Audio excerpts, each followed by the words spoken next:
사람이란 제목으로 우리 함께 은혜를 나누겠습니다. 좋은 의미든 나쁜 의미든 이 세상에서 성공한 사람들의 공통적인 특징이 있습니다. 그게 뭐냐면 오직 한 가지 일에 몰두한 사람들이 성공한다는 겁니다.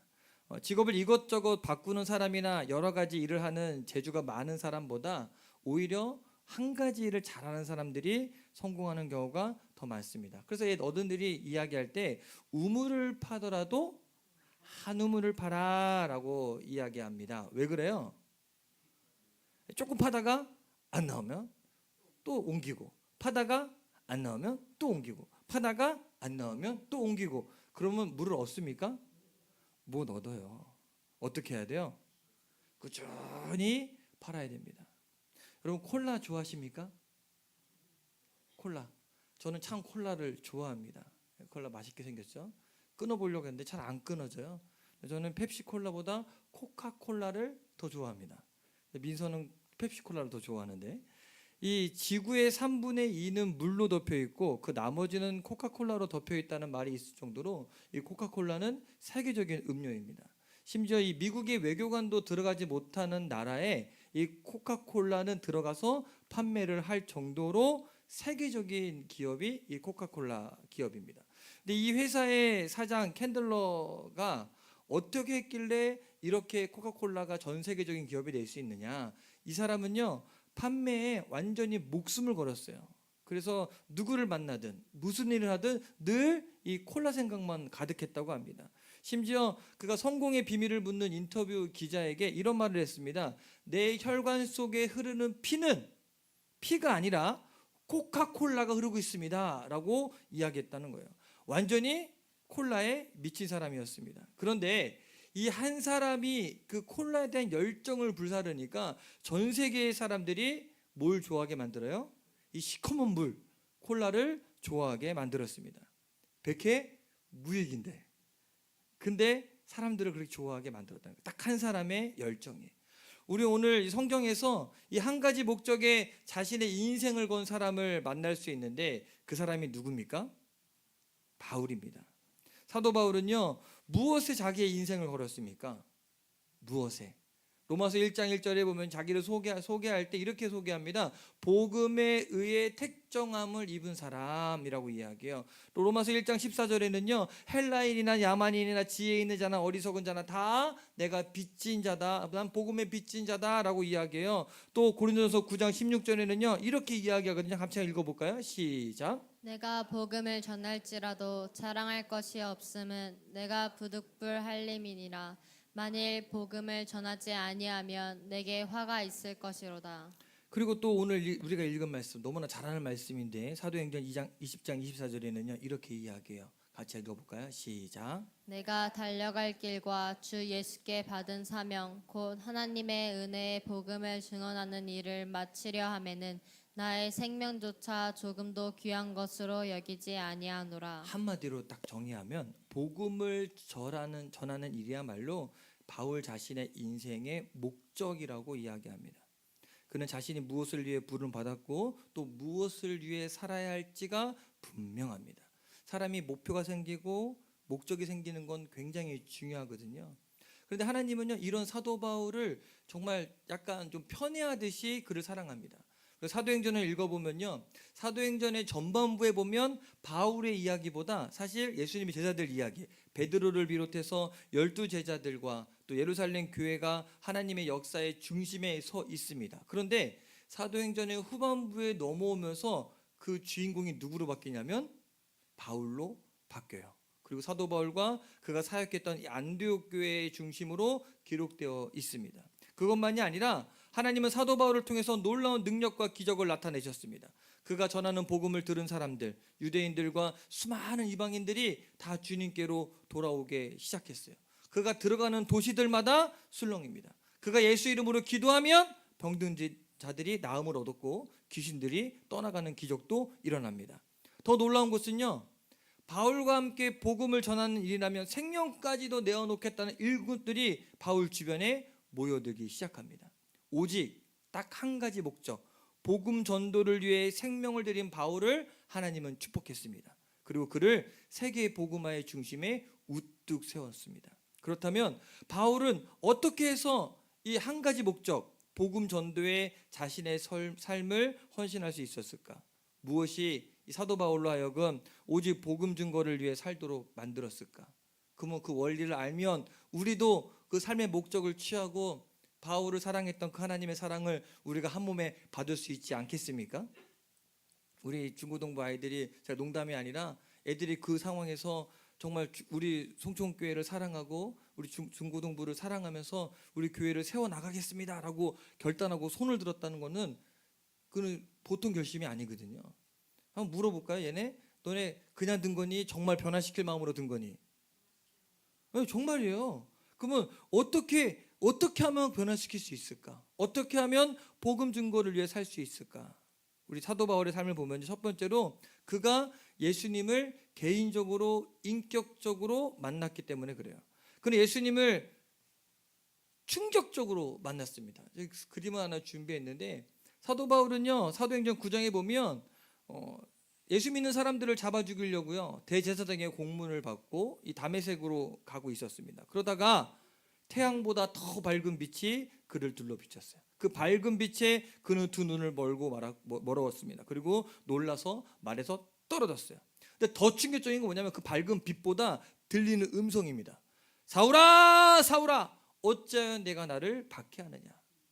누구 음성입니까? 예수님의 음성이에요. 너무나 놀랐어요. 누구십니까?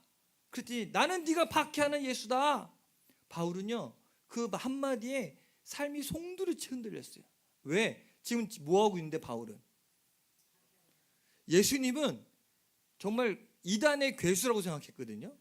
바울은 어렸을 때부터 이 바리새인 중에 바리새인이라 하나님을 잘 믿었던 사람입니다. 근데 그가 예수라는 사람이 딱 등장한 거 보고, 야, 저거는 잘못된 거야. 어떻게 메시아가 저런 모습으로 와? 저건 말이 안 돼. 어떻게 그를 따라 쟤들을 죽이는 거는 내가 하나님을 사랑하는 거야. 내가 하나님께 충성하는 거야. 그래서 열심으로 예수 믿는 사람들을 잡아다가 옥에 가두고 박해하기 시작했어요. 그런데 지금 자기에게 나타나 말씀하신 분이 누구다? 예수님이다. 분명히 십자가에서 죽었는데 그분이 살아계셔서 자기에게 말했다는 것은 사도 바울이 깜짝 놀랄 만한 일이고 놀라운 충격에 휩싸일 수밖에 없는 사건이었습니다. 이 사건은 예수님에 대한 바울의 생각을 완전히 바꾸어 놓았어요. 그 순간 깨닫기 시작합니다. 3일 동안 눈이 어두워지면서 바울은 구약 성경에서 예언한 그 메시아가 바로 예수님이라는 것, 죄와 죽음에서 인간을 건져내기 위해 하나님이 보낸 구원자가 예수님이라는 것을 완전히 확신하기 시작합니다. 그렇기 때문에 바울은 복음에 대해서 말할 때 언제나 이런 말을 씁니다. 나의 복음. 따라해 볼까요? 나의 복음. 다른 사람의 복음이 아니라 나의 복음이라는 겁니다. 자신의 인생의 해답이 되신 분이에요. 나를 만나주시고 내 인생의 답이 되신 분이 바로 예수님이라는 겁니다. 여러분, 전도하실 때 어떻게 전도하십니까? 예수 믿으라고. 전도는요, 내가 직접 보고 직접 들은 것을 말하는 것입니다. 그래서 예수님이 우리에게 마지막 지상 명령을 내릴 때 너는 땅끝까지 이르러 들은 것을 전해라 그랬습니까? 뭐라고 이야기합니까? 증인이라고 이야기해요. 증인은 뭡니까? 직접 보고 들은 것을 이야기하는 것이 증인입니다. 그래서 전도하는 사람들은 누구나 예수 믿으면 구원받는다고 그럽딥다 그러더라고요 라고 이야기합니까? 기도하면 응답 받는데요 라고 얘기합니까? 아니요. 그런 제대로 된 전도가 아닙니다. 예수 믿으면 구원 받습니다. 기도하면 응답 받습니다 라고 아주 그냥 단호하게 강하게 이야기할 수 있어야 돼요. 베드로가 성전 미문에 앉아있던 나면서부터 못 걷게 된 이 안진뱅이를 일으킬 때 은가금은 내게 없거니와 내게 있는 것을 내게 주노니 나사렛 예수의 이름으로 명하노니 일어나 걸어라. 뭐라고 얘기해요? 내게 있는 것을 너에게 준다. 그냥 예수 이름으로 일어난 기적이 아니라 베드로 안에 있는, 베드로가 직접 경험한, 직접 체험한 그 예수님의 이름으로 일어난 기적이 성전 미문에 앉아있던 그 안진뱅이가 일어난 기적입니다. 자, 그러면 여러분에게도 이 예수님의 이름의 기적이 나타나고 있습니까? 여러분 기도하실 때마다 마지막에 뭐라고 기도해요? 예수님의 이름으로 기도합니다. 왜? 예수님 우리한테 시켰거든. 누구든지 내 이름으로 구하는 자들은 내가 들어주겠다. 자, 그러면 여러분의 기도한 거 다 응답되십니까? 많이 됐어요? 예수님의 이름으로 기도하면 질병이 낫죠? 질병이 있는데 낫지 않는 것 같습니다. 마음에 악한 영들도 끈떡하지 않는 것 같습니다. 그러면 여러분, 시간이 지나서 예수님의 이름의 효력이 떨어졌을까요? 유효기간이 지났을까요? 그냥 더 이상 효과가 없는, 아무런 효능이 없는 그런 걸까요? 이유는 딱 하나입니다. 베드로와 같은 내게 있는 것을 내게 주노니, 이 고백이 없기 때문에 그래요. 실제로 신유의 은사가 있으신 분들을 보면 그분들은 체험이 있습니다. 내가 정말 지독한 질병으로 죽음 직전까지 갔다가 하나님의 은혜로 치료된 경험이 있는 분들이 신유의 은사가 있는 분들이 많아요. 왜 그런지 아십니까? 내가 경험했으니까. 직접 병에 걸렸다가 예수님의 이름으로 나은 경험이 있으니까 기도하면 병이 낫는다는 분명한 확신이 있어요. 직접 경험했기 때문에. 직접 경험해보지 않은 믿음은요, 능력이 없습니다. 그러므로 예수님을 직접 만난 사람은 아무도 무너뜨릴 수 없습니다. 기독교 역사 속에서 수많은 박해가 있었지만 그럼에도 불구하고 기독교 신앙이 지금까지 이어올 수 있었던 이유, 부활하신 예수님을 직접 만난 사람들이 계속 이어져 왔기 때문에 그래요. 여러분은 예수님을 직접 만나셨습니까? 확실하십니까? 초대교회 교부 중에 크리소스톰이라는 분이 있습니다. 그는 핍박의 시대에 어느 날 로마 군인에게 체포를 당했습니다. 로마 황제가 그에게 예수님을 포기하면 살려주겠다라고 권유했어요. 근데 이 크리소스톰은 나는 예수님을 포기할 수 없습니다 라고 말합니다. 황제가 화가 납니다. 그래서 신하들에게 어떻게 처리할지를 논의했습니다. 야, 쟤를 어떻게 할까? 독방에 쳐넣을까? 그랬더니 한 신하가 이야기합니다. 독방에 넣으면 아마 그는 너무 좋아할 겁니다. 그는 그리스도인입니다. 혼자 있으면 기도하고 찬송합니다. 아, 그러면 극악 무도한 죄인들의 방에 쳐넣을까? 두들겨 맞게? 안 됩니다, 황제요. 그는 그리스도인입니다. 아마 극악 무도한 죄인들을 함께 있으면 그들을 다 변화시킬 것입니다. 아, 그러면 그를 교수대에 목매달아 죽일까? 아, 황제요, 그것도 안 됩니다. 그렇게 하면 아마 그의 얼굴에는 기쁨과 웃음이 가득할 겁니다. 그리고 그의 죽음을 보고 오히려 예수 믿는 사람들이 더 많아질 겁니다. 그들에게 있어서 최대의 선교가 바로 순교이기 때문에 그렇습니다. 야, 그럼 어떻게 하라고? 그냥 차라리 보내주는 것이 좋습니다. 아, 그래서 이 크리소스톰이 석방되었다고 합니다. 여러분, 예수님을 직접 만난 사람은요, 아무도 무너뜨릴 수 없습니다. 사도 바울이 오직 복음 증거에 자신의 삶을 드릴 수 있었던 그 이유, 그가 직접 그리고 개인적으로 예수님을 만났기 때문에 그래요. 그래서 바울이 이런 신앙 고백을 끊임없이 합니다. 내가 만난 예수님, 내가 만난 그 예수님의 사랑, 이걸 끊임없이 이야기해요. 우리가 바울처럼 이 한 가지 소명, 복음 전도에 헌신하려면요, 우리 역시 예수님을 개인적으로, 인격적으로 반드시 만나야 합니다. 사도 바울이 예수 그리스도에 증거하는 것에 삶을 헌신하게 된 이 두 번째 원동력은요, 바로 소명 의식입니다. 하나님이 나를 복음 증거를 위해 불렀다는 확신이 바울의 생을 바꾸어 놓았습니다. 바울이 이런 생각을 했어요. 그날 다메섹에서 나를 불러주신 그 예수님이 충분히 죽일 수 있었는데, 야, 이 원수 같은 놈아, 어떻게 나의 제자들을 너가 그렇게 박해해? 어떻게 죽여? 라고 죽일 수 있었는데, 얼마든지 할 수 있었는데, 그런데 그 주님이 나를 죽이지 않고 오히려 나를 충성되게 여겨 복음을 전하는 직분으로 맡기셨구나. 하나님이 나를 죽이지 않고 살려주신 이유가 바로 이것이구나. 그 이유가 뭐다? 너 이제 복음 전도의 사명을 네가 감당해. 그때 바울은 자신이 이 땅에 살아야 될 이유를 발견한 겁니다. 이걸 우리 뭐라고 이야기하냐면 소명의식이라고 이야기합니다. 이 소명의식이 바울의 인생을 이끌어간 가장 중요한 헌신의 원동력이었습니다. 여러분은 이런 소명이 있으십니까? 왜 사십니까? 죄송합니다. 왜 사십니까? 어떤 분은 힘들면 아유, 죽지 못해 살아요. 그냥 하루 먹고 하루 살죠. 근데 여러분, 소명의식이 있으면 하루의 삶이 달라집니다. 내가 뭔가 할 수 있다는 그런 삶이 우리를 가슴을 뛰게 만들고 하나님의 은혜를 경험하게 만듭니다.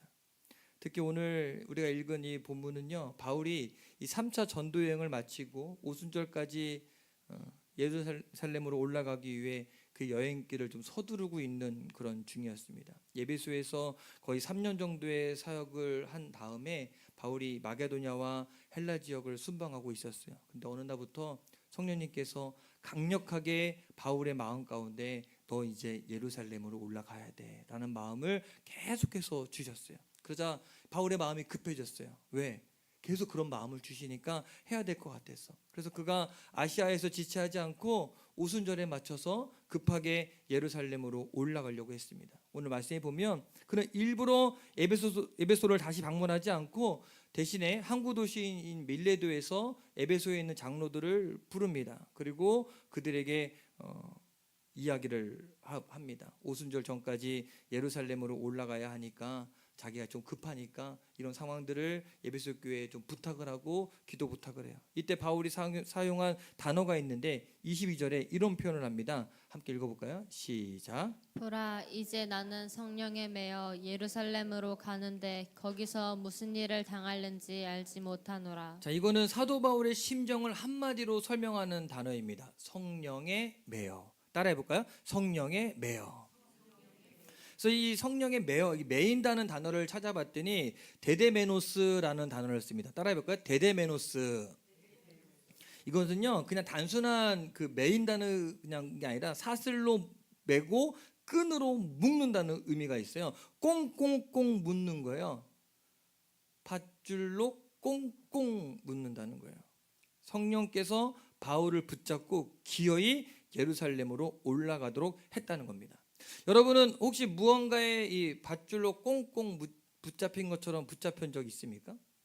어떤 사람은 유행가도 있잖아요. 밧줄로 꽁꽁 뭐 이런 유행가가 있는데 사랑에 붙잡혀서 꽁꽁 붙잡혀서 연인에게 또 가족에게 헌신하는 사람이 있습니다. 또 어떤 사람은요 욕심에 붙잡혀서 회사 돈을 횡령하기도 합니다. 어떤 사람은요 술에 붙잡히기도 하고 어떤 사람은 염려와 걱정에 붙잡히기도 합니다.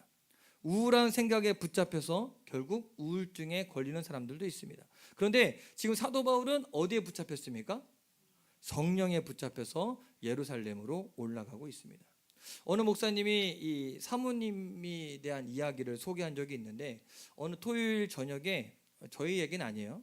청년들이 이제 집에 온다고 하니까 이제 사모님이 이제 집안을 치우고 바쁘게 음식 준비를 하고 있었습니다. 근데 남편 목사님이 그날따라 일찍 집에 왔답니다. 그러니까 띠릭하고 들어오니까 이 사모님 마음에 바쁜 걸 알고 도와주려고 왔나 보다라고 마음에 기뻤대요. 근데 집에 와서 책만 들고 탈락 나가더래요. 그러니까 그 순간 섭섭한 마음이 그 마음 가운데 쑥 들어온 거예요. 미움도 생기고. 근데 그 한 번 미움이 사로잡히니까 그 다음부터는 목사님이 설교하는 것도 믿고 다른 사람과 이야기하면서 웃으니까 웃음이 나와 하면서 그 믿고 하는 모든 일이 다 미워졌다고 합니다. 미움에 사로잡히면 그렇게 되는 거죠. 그날 저녁에 이 사모님이 성경을 읽고 묵상하는데 하나님이 깨달음을 주신 거예요. 야, 미움에 붙잡히는 게 이렇게 되는 거구나 깨닫고 회개 기도를 했다고 합니다. 여러분, 우리가 무엇에 붙잡히는가에 따라 삶이 달라지고 있습니다. 여러분은 사랑에 붙잡혀 있습니까? 미움에 붙잡혀 있습니까? 연애할 때 사랑하는 연인의 이에 고춧가루 꼈어요. 그러면 고춧가루는 뭐다? 금가루. 미움에 붙잡혔어요. 내 이빨에 고춧가루 꼈어요. 그럼 뭐다? 777 못한 거예요. 왜 바뀌었어요? 뭐에 붙잡히냐에 따라서. 여러분, 사람이 사랑하느냐 미워하느냐에 따라서 생각과 마음이 완전히 달라집니다. 여러분은 서로 사랑하십니까? 어디에 붙잡혀 있습니까? 한번 옆에 있는 사람 얘기해 볼까요? 당신을 사랑하는 거에 붙잡혀 있습니다. 봐봐, 아무도 안 하잖아. 왜? 마음이 없거든. 여러분, 우리 그리스도인들은요 미움이 아니라 하나님의 사랑에 사로잡혀야 합니다. 복음을 전하는 소명의식에 사로잡혀야 합니다. 그런데 우리가 오늘 23절에 보면 바울은 이 예루살렘으로 올라가는 이번 여행이 이 평탄한 길이 아니라 결박과 환란이 기다리고 있는 어려운 길이라는 것을 이미 알고 있었습니다. 23절 한번 같이 한번 읽어볼까요?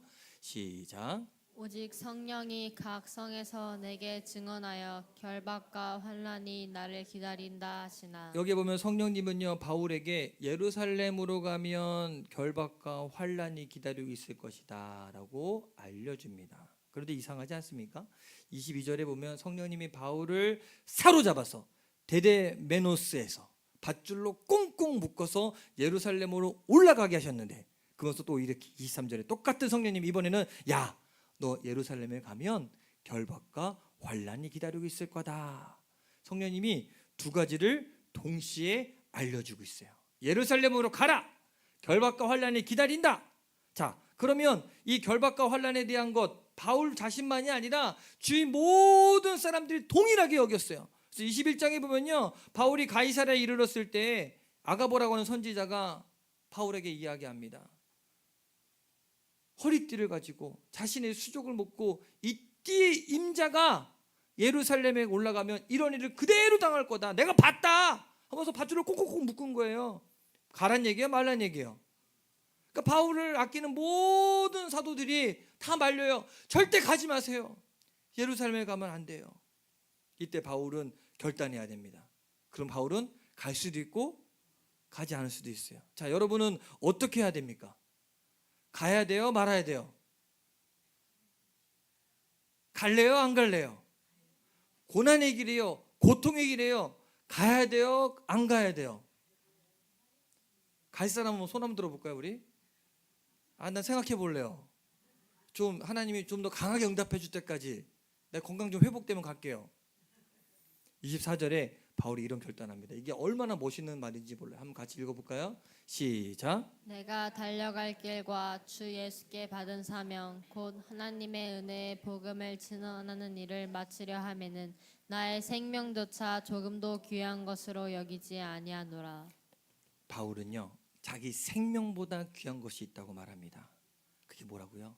주 예수께 받은 사명, 하나님의 은혜의 복음을 전하는 일이 내 생명보다 중요하다는 거예요. 바울에게 있어서 생명보다 더 귀한 것은 바로 이 복음이었습니다. 우리 역시 이런 경우를 만날 수 있어요. 어려움이 있지만 꼭 해야 할 일을 만날 수 있습니다. 힘이 들어도 안 하면 안 되는 일, 반드시 해야 할 일이 있습니다. 고통이 따르더라도 울면서라도 해야 할 일이 있습니다. 여러분, 그것이 바로 소명입니다. 여러분, 제가 한 번도 군대 간 사람을 위해서 기도하거나 울어본 적이 없습니다. 남자는 다 해야 돼. 근데 제가 최근에 한 사실인데, 저는 저 군대 갈 때 우리 부모님이 마중 안 내줬어요. 문 앞에서 빠이빠이 하고 친구들과 함께 갔어요. 그래서 저는 우리 부모님은 괜찮나 보다. 전 그러고 평생 살았어요. 근데 얼마 전에 얘기해 준 게, 저희 어머니가, 최 권사님이 저 군대 보내고 맨날 며칠을 울었대요. 그래서 제 동생이 그런 거예요. 엄마가 얼마나 울었는지 모른다고. 그래서 부평교회 목사님이 설교 때 얘기했대요. 아무개 권사님은 아들 군대 보내고 나라 잃은 것처럼 운다고. 근데 제가 그러더라고요.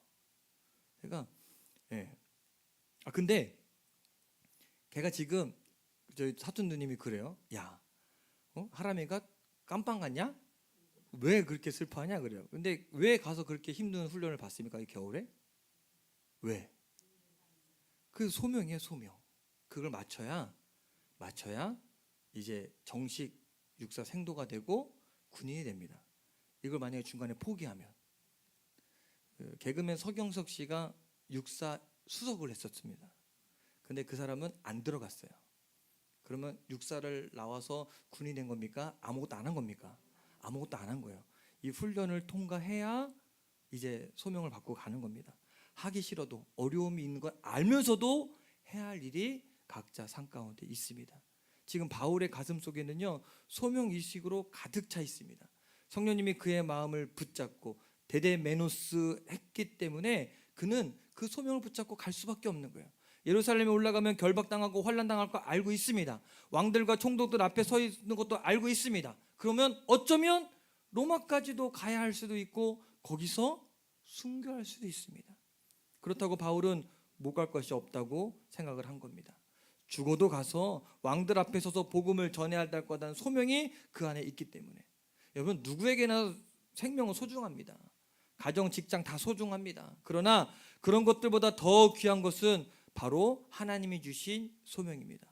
성경에 보면 하나님께 쓰임 받은 사람들은요 하나같이 그들의 마음속에 불타는 소명이 있었습니다. 그들은 자신의 생존보다 소명을 더 귀하게 여겼습니다. 모세의 가슴 속에는 민족을 향한 불타는 마음이 있었고, 예레미야 선지자는요 하나님 말씀을 전하다가 선지자가 전하고 있는데 타국 사람이 아니라 자기 동족들이 매를 때리고 감옥에 가두기도 했습니다.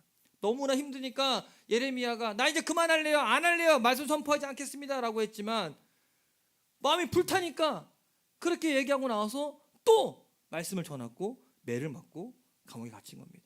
왜? 그의 뼛속까지 주의 말씀이 새겨져 있었고 그의 심장에는 하나님이 주신 말씀이 불타올랐기 때문에 그렇습니다. 소명의식에 사로잡힌 하나님의 사람들의 심장에는요 불처럼 타오르는 것이 있습니다. 성령에 매여 죽더라도 포기할 수 없는 것, 밤을 새워서라도 기어이 해야 할 일이 있습니다. 사도 바울이 그랬다는 겁니다. 복음 전도는요 하나님이 자신에게 주신 소명입니다. 그렇기 때문에 이 일, 복음 전도를 위해 나는 죽어도 상관없다고 생각하는 것 아주 중요합니다. 오늘 저 여러분 마음 가운데 이런 불타는 마음이 있게 되기를 간절히 소원합니다.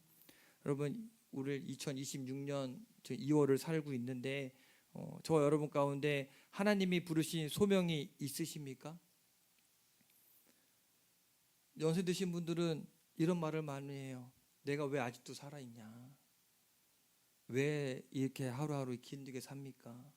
그건 저는 한결같이 같은 얘기를 합니다. 아직 소명이 있어서 그래요. 이 땅에 사명이 있어서. 소명이 없는 사람은 단 한 사람도 없습니다. 만약 저 여러분들이 이 세상에서 해야 할 소명이 없고 해야 할 하나님의 일이 없다면 하나님은 저 여러분들을 벌써 데려가셨을 것입니다. 우리가 아직 천국에 가지 않고 이 땅에 살고 있는 이유, 아직까지 나를 향한 하나님의 뜻이 있고 소명이 있다는 사실입니다. 아프리카 선교사였던 리빙스턴이 자주 이런 말을 했어요. 사람은 자기의 사명을 다할 때까지 결코 죽지 않는다. 따라해 볼까요? 사람은 자기의 사명을 감당할 때까지 결코 죽지 않는다. 어떤 분들은 이렇게 얘기할 수 있어요. 먹기 살기 바빠서, 나는 나이도 많고 병들었는데, 혹은 다른 세속적인 일이 너무 거기에 빠져 있어 주님 맡겨주신 사명을 잃어버린 사람들 많이 있습니다. 또 어떤 분들은 예수님이 일으키신 기적에는 관심이 있지만 정작 기적의 주인공이신 예수님에 대해서는 무관심하고, 또 어떤 분들은 성경이 약속하신 하나님의 복음 받고 싶어 합니다. 그런데 하나님 맡겨주신 사명에 대해서는 별로 생각해 본 적 없는 분들도 있을 수 있습니다. 그런데 이런 자세 잘못된 겁니다. 우리 그리스도인들은 내 욕망보다 하나님께서 우리를 부르신 부르심의 목적, 그 소명을 가슴에 품어야 합니다. 성경이 말하는 거 분명합니다. 이 땅의 모든 사람들은 예수님을 만나야 한다는 겁니다. 왜? 예수님은 구원자이시니까. 그렇기 때문에 예수님을 전하는 것은요 우리 인생에 가장 가치 있는 일입니다. 교회가 해야 할 것도 그겁니다. 우리 주님이 교회를 세운 목적 분명합니다. 잃어버린 자들을 찾는 것, 세상 모든 사람들이 예수님 믿고 구원받는 것. 우리가 알다시피 중세 로마 가톨릭 교회가 부패했던 것, 이 소명이 심해져서 그래요. 그때 가톨릭 교회는 무엇을 위해 부름받았는지 심해졌어요. 그래서 그들이 전도를 하지 않습니다. 대신에 그들은 돈을 모아서 큰 성당을 지었습니다.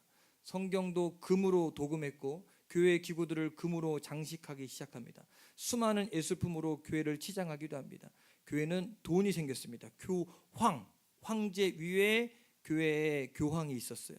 힘도 있었습니다. 권력도 있었어요. 그런데 영혼을 사랑하는 마음, 죄로 인해 죽어가는 영혼을 향한 아파하는 마음, 예수님의 눈물을 잃어버렸어요. 그때 일어난 것이 이슬람교고, 그때 일어난 것이 십자군 전쟁입니다. 교회가 완전히 무너졌어요. 여러분, 적어도 우리는 하나님 나라를 위해 부름을 받은 자, 소명을 가진 자들입니다. 저 여러분들은 다 부르심을 받은 자들입니다. 그 소명 잃지 않고 살아가시게 되기를 간절히 축원합니다. 하나님이 내 인생에 맡겨주신 사명을 우리 다시 회복해야 합니다. 사도 바울의 고백을 통해 주님을 사랑하는 마음, 주님이 주신 소명을 다시 회복하는 저 여러분 되기를 주님의 이름으로 간절히 축원합니다. 어떠한 환난과 어려움이 있더라도 이 소명 잃지 않으면 다시 살아갈 힘을 얻을 수 있습니다. 여러분 같이 함께 찬양하고 기도하겠습니다. 성령 우리 오직 주의 사랑에 매여 우리 가사를 묵상하면서 함께 고백하며 나가겠습니다.